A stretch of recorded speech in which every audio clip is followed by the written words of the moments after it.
සන්තීන තියාගෙන අපච්චිගේ බඩකඩේ පුදී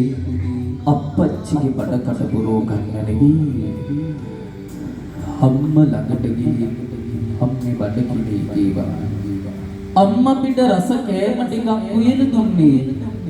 රත්තරන් අපච්චි දහදුක් දෙන හම්බ කරන් ආපු සත්තුවනේ උදේ ඉඳන් හවස් වෙනකම් දැති කරකෙට දිය පට්ටනකම් වැඩ කරලා අවසදවි කුසගින්නේ නම්පච්චි බත්පිගා නතට ගත්තේ වගේ සුදු දෝනි සුදු පුතා කෑගද කියලලු සමහරක් වෙලාවට යා කෑවේ නැත්තම් පුතේ අපච්චිට කොයිතරම් බඩගින්නක් තිබ්බත් එයා යාගේ බත්මංගු අපිට විත් කරලා අපි කන හැටි බලන්න ගියා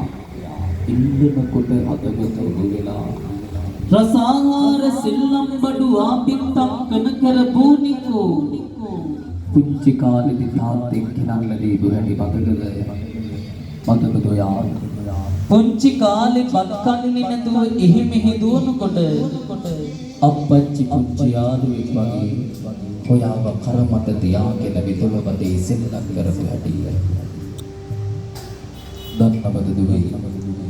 අපච්චි මේ ලෝකෙ වැඩිපුර මාතරේ කාටද කියලා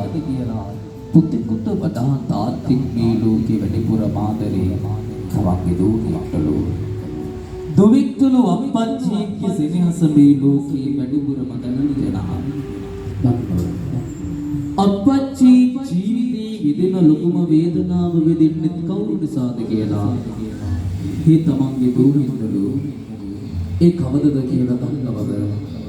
ඒ තමයි තමන්ගේ දූ විවාහ වෙලා දිවසෙන් යන දහක එදාට පුතේ අපච්චි දරුවෙක්ට නොපෙනීම ගේ මුල්ලකට වෙලා එක ගහ ගහ අඬනවලු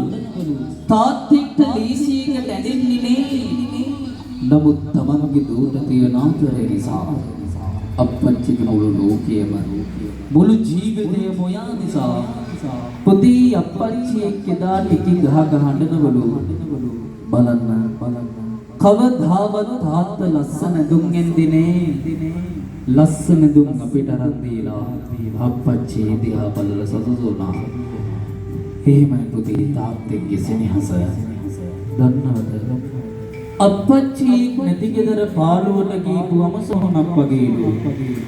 අපච්චි නැති ගෙදර පාළුවට ගිහපු අමසොහනක් වගේ කියලා කීවේ වෙන මොකුත් නිසා නෙවෙයි අපච්චි මොන තැන තියෙන අපේ කමේ සතුටේ සෙනෙහස ආදරය